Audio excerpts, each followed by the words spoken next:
तो fourth characteristics, electric field lines repel laterally, producing repulsion between like charges. That means you see, suppose here is a positive charge, positive point charge. Here also there is a positive point charge. Both are like charges. So lines of force will emanate from the positive charge. From the positive charge. ये निकल जाएगा, ये A से निकल जाएगा, okay. लेकिन यहां जो लाइन्स ऑफ फोर्स निकलेगा, यहां जो निकलेगा वो A से आ जाएगा, A से, ओके। सो लाइक दिस, थोड़ा सा कॉर्क हो जाएगा ये थोड़ा सा इसे कॉर्क हो जाएगा,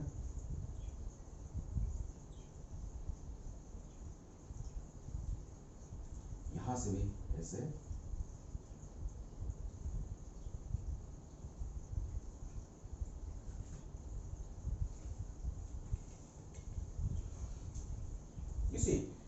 ये जो स्ट्रक्चर को, ये जो फिगर को आप देखोगे तो ये पॉइंट आपको पूरा क्लैरिफाई हो जाएगा। देखो जैसे कि एक लाइन ऑफ फोर्स दूसरे लाइन को रिपल कर रहे हैं, लेटरली साइड में पुश कर रहे हैं, जैसे कि पुश कर रहे हैं, okay. This imaginary concept. So repel laterally producing repulsion between like charges, okay. You सी,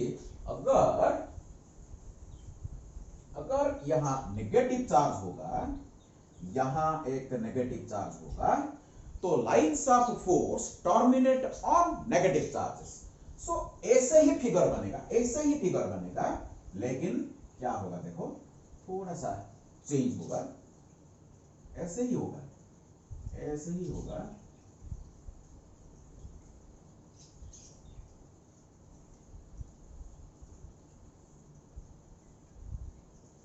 देखो पूरा फिगर सेम है, लेकिन यहां से लाइन्स ऑफ फोर्स निकलेगा, emanate from, starts from, but here terminate on, जो पहला पॉइंट था हमारा, टर्मिनेट ऑन, ऐसे ऐसे, terminate on negative charge, terminate on negative charge. So this is the basic difference between, ये भी लाइक चार्ज का फिगर है, ये भी लाइक चार्ज का फिगर है, लेकिन अगर दोनों पॉजिटिव होंगे तो lines of force will emanate from positive charge, here the lines of force will terminate on negative charges, okay. Clear to all of you? So electric field lines repel laterally, इसके कारण दो like charges repel each other, okay.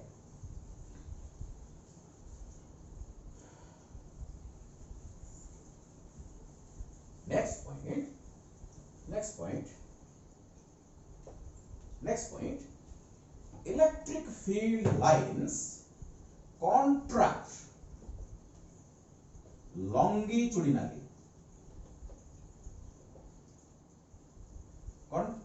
longitudinally, producing attraction between on-like charges,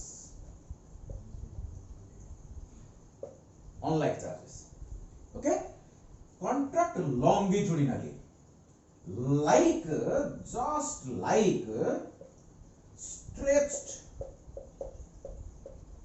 elastic strings, just like stretched elastic strings। देखो एक elastic string को अगर मैं ऐसे खींचूं तो अंदर की तरफ एक फोर्स लगता है, रेस्टोरिंग फोर्स लगता है, to regain its original configuration, okay.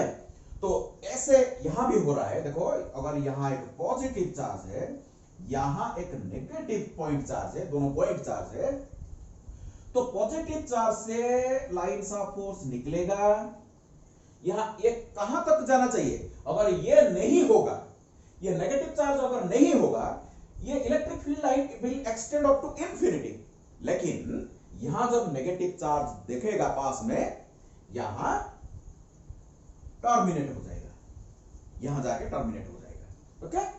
तो यहां से चार्ज का परपेंडिकुलर फ्रॉम द सरफेस ऐसे निकलेगा, तो ये कहां जाना चाहिए, इंफिनिटी तक जाना चाहिए, अगर ये नहीं होगा।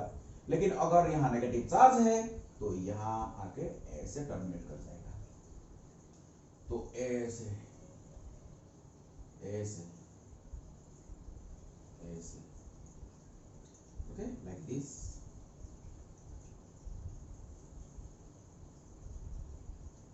ये ये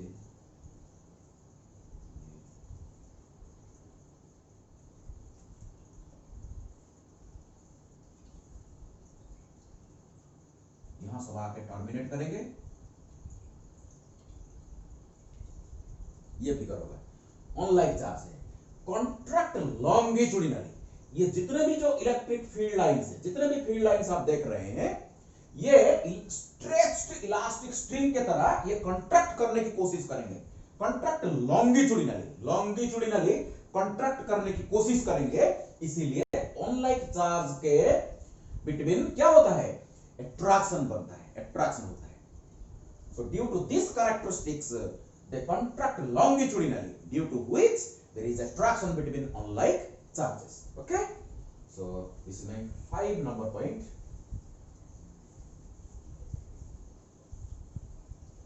Number 6, electric field lines never form closed loop.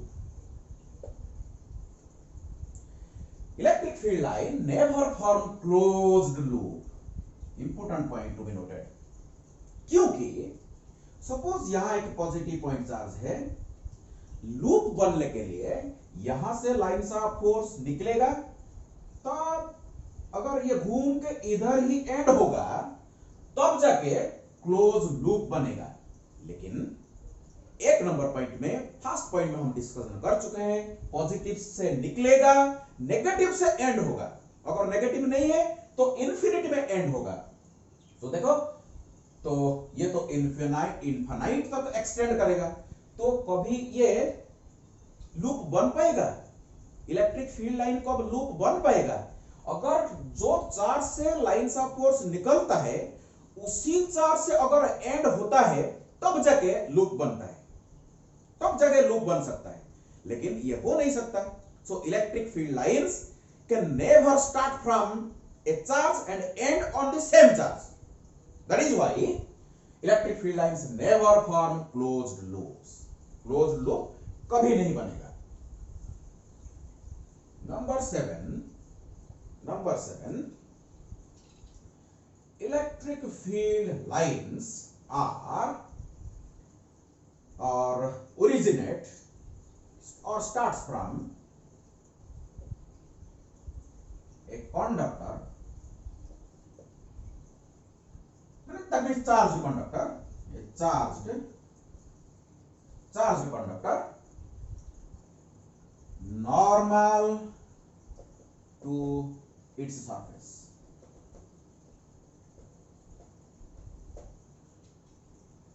Okay, electric field line starts from a charged conductor normal to its surface, irrespective of its shape of the surface. अगर एक कंडक्टर है, देखो ये कंडक्टर है, सपोज ये spherical conductor है, तो electric field lines अगर ये पॉजिटिव है तो यहां से perpendicularly, you see this is 90 degree, ये भी देखो 90 डिग्री, परपेंडिकुलरली यहां से लाइंस ऑफ फोर्स निकलेगा 90 डिग्री, 90 डिग्री।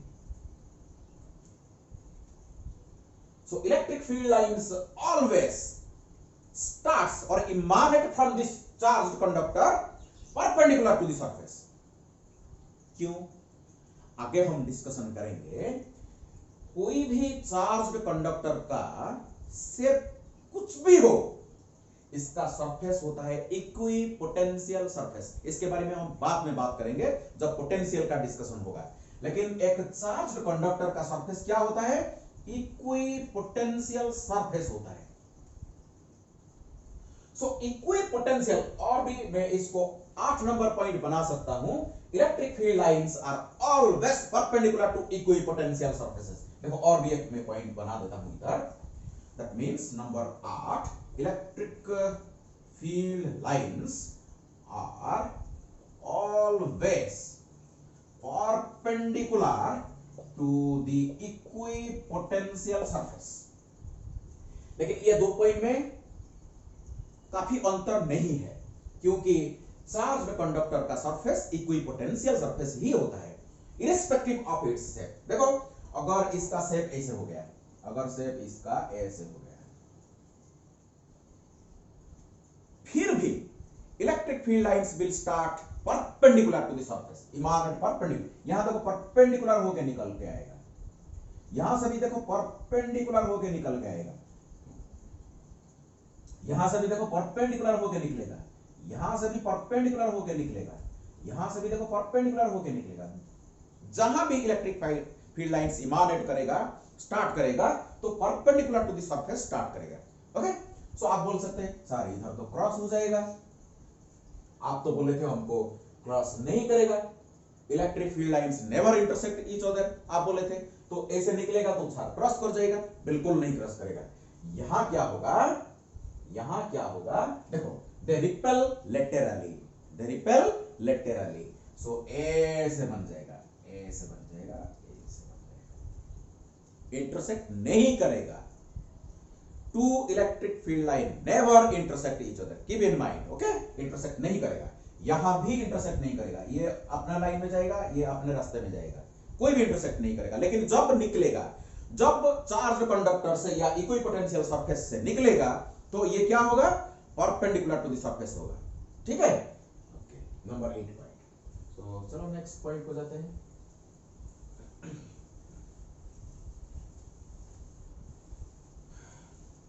और भी एक इंपॉर्टेंट पॉइंट है,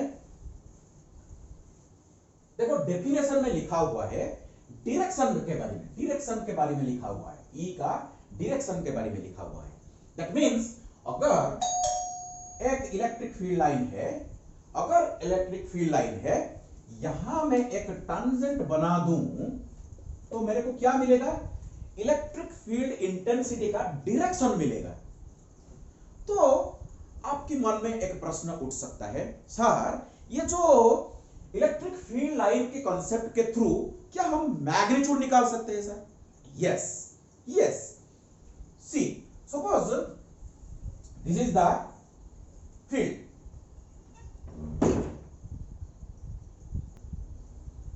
अच्छा, तो टैंजेंट अगर मैं ड्रॉ कर दूं तो मेरे को इलेक्ट्रिक फील्ड इंटेंसिटी मिलेगा। मेरा प्रश्न है, इलेक्ट्रिक फील्ड इंटेंसिटी का मैग्नीट्यूड मिल सकता है क्या? ये इलेक्ट्रिक फील्ड लाइंस का कॉन्सेप्ट को लेके इलेक्ट्रिक फील्ड इंटेंसिटी का मैग्नीट्यूड क्या मैं निकाल सकता हूं क्या? यस, यस निकाल सकता हूं। आपको क्या करना है, एक यूनिट एरिया, यू सी एक यूनिट एरिया कंसीडर करो, इसका लेंथ 1 मीटर, इसका ब्रेड्थ 1 मीटर, तो इसका एरिया कितना बन गया, 1 मीटर स्क्वायर। कितना बन गया, 1 metre square. So this area को इलेक्ट्रिक फील्ड लाइंस के, सपोज यहां मैं परपेंडिकुलर करके रख दूं,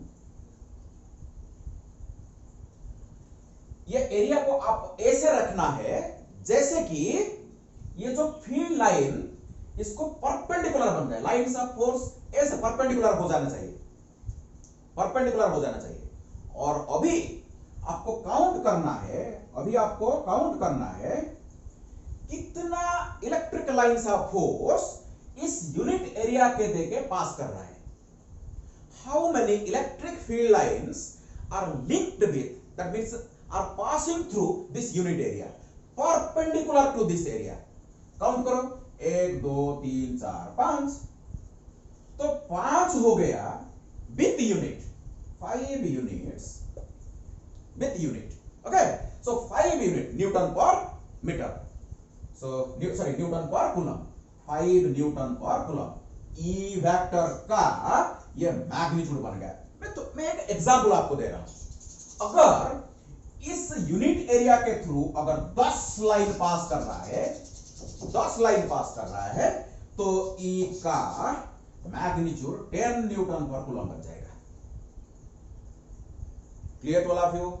So another important point, that is my 9 number point, the number of electric field lines that crosses the unit area kept perpendicular to the electric lines gives the magnitude of electric field intensity at a particular point.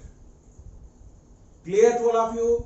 So ये beautiful जो concept है हमारा electric field lines, Michael Faraday का, a great name in physics. So electric field को आप visualise कर सकते हो. पहले जो हम देख नहीं सकते थे, इलेक्ट्रिक फील्ड को देख नहीं सकते थे, लेकिन अब इलेक्ट्रिक फील्ड को हमको लगता है जैसे कि हम देख रहे हैं इलेक्ट्रिक फील्ड को through electric field lines. Purely imaginary, purely hypothetical, फिर भी ऐसा लग रहा है जैसे कि हम देख रहे हैं इलेक्ट्रिक फील्ड लाइन का डायरेक्शन को देख रहे हैं, डायरेक्शन को देख रहे हैं. अगर आप टैंजेंट प्लॉट कर दोगे आपको डायरेक्शन मिल जाएगा. एक unit area perpendicular to the lines अगर रख दोगे, जितना लाइंस लीक हो रहे हैं उस यूनिट एरिया से, वो मैग्नीट्यूड बन जाएगा. So magnitude, direction, everything can be found out by using this concept. Okay, wonderful concept. So इससे हमको पता चलता है, इसको हम पता चलता है, इसमें से और एक पॉइंट हमको मिलता है. क्या है ये? 9 पॉइंट को खुद लिखो. ओके, सो 10 नंबर पॉइंट, crowded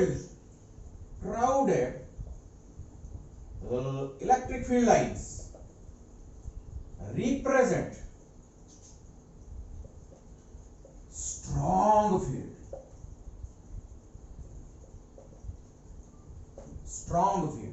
अगर कहां लाइन्स ऑफ फोर्स अगर ऐसे पूरा पास है, दे इंटरसेक्ट नहीं करेंगे. अगर पूरा पास है, अगर मैं यहां एक यूनिट एरिया रख दूं इधर, तो number of lines crossing this unit area will be large. Indicates the magnitude of E over here is large. That is the indication of strong field. Okay? अगर distant lines, number 1, number 2, distant electric field lines represent weak field.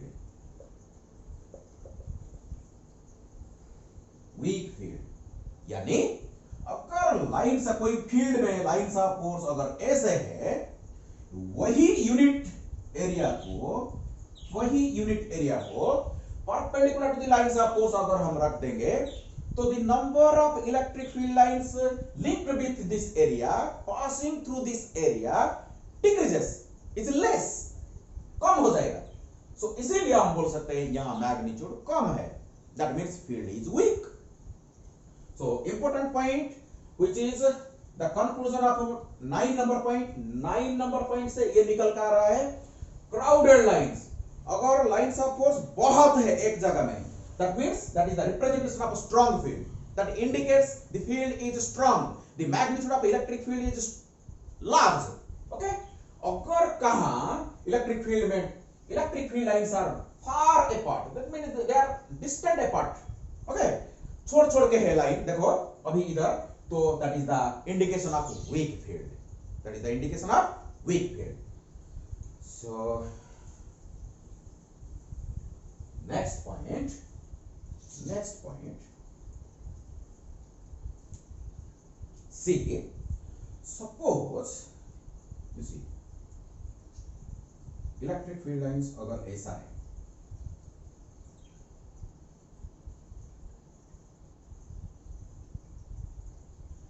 Electric field lines अगर ऐसा है, तो बताइए, अगर यहां एक point A, यहां एक पॉइंट बी, यहां एक पॉइंट सी, ए में डायरेक्शन, बी में डायरेक्शन, सी में डायरेक्शन, बताओ डायरेक्शन देखो सेम है. यहां डायरेक्शन जिधर, बी में भी डायरेक्शन सेम, सी में भी direction same. Okay, so direction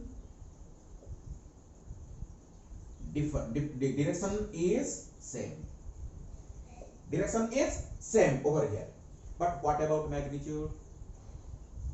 देखो, अगर क्राउडेड इलेक्ट्रिक फील्ड लाइंस है तो स्ट्रॉन्ग फील्ड होगा, E का मैग्नीट्यूड ज्यादा होगा.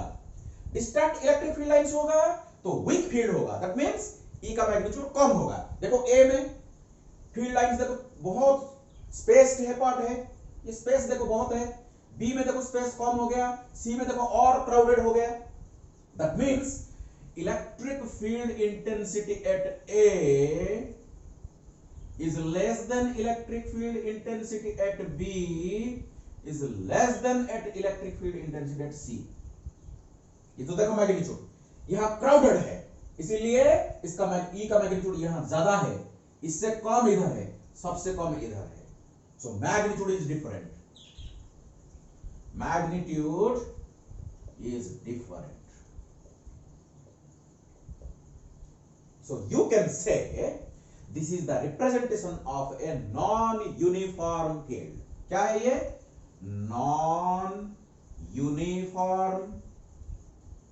field. ये non-uniform field है. किस लिए? Magnitude different है. Although the direction is same. Although the direction is same, due to different magnitude, this is a non-uniform field. This is a non-uniform field. चलो आओ इधर देखते हैं और एक केस. ये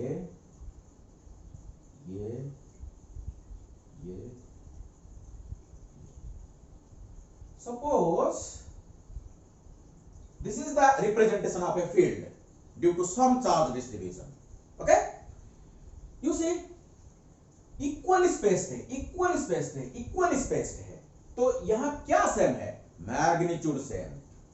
सो यहां सेम मैग्नीट्यूड, यहां same magnitude. But what about direction? देखो ए में अगर मैं पूछूं आपको, बी में अगर पूछूं, सी में आपको पूछूं, यहां देखो डायरेक्शन टांजेंट ड्रॉ कर दो. ए में डायरेक्शन देखो, ई ए का डायरेक्शन इधर है, यहां ई बी का डायरेक्शन देखो टांजेंट इधर है, सी में डायरेक्शन देखो इधर है, ई सी का डायरेक्शन देखो इधर है. सो जहां भी जाओ देखो डायरेक्शन डिफरेंट है. So direction is different, but direction is different. Direction different. Although the magnitude is same, the direction at each and every point is different. That is why it is again representation of non-uniform field. एक vector कब constant होता है? इसका magnitude, direction दोनों same होना चाहिए. यहां तो मैग्नीट्यूड डिफरेंट है, यहां डायरेक्शन डिफरेंट है. That is why these are the representations of non-uniform electric field. इधर देखो ऐसे.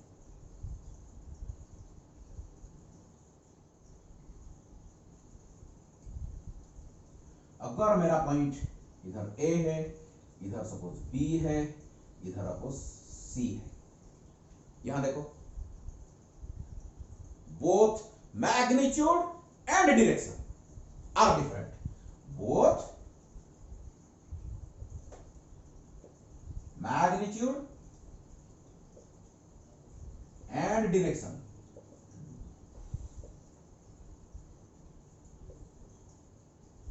सेम.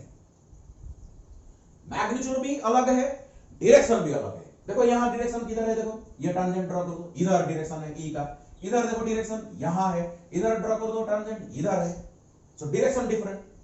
ए में देखो थोड़ा सा लाइंस क्राउडेड है, बी में देखो थोड़ा सा डिस्टेंट है तो वीक फील्ड है, ये वीक फील्ड है. ये देखो थोड़ा सा स्ट्रांग फील्ड है, ये देखो बीच का है. So magnitude different, direction different. So again this is the representation of a non-uniform field due to different in magnitude, different direction. यहां only magnitude different था, यहां only direction different था, लेकिन यहां magnitude direction दोनों different है. सो तीनों का ये तीनों पूरा तीनों, first case, second case, third case, ये तीनों मेरा representation of non-uniform field. Non-uniform field. तो ये जो कॉन्सेप्ट में आपको बताया, क्या आप खुद ड्रॉ कर सकते हैं? आप क्या खुद ड्रॉ कर सकते हैं यूनिफॉर्म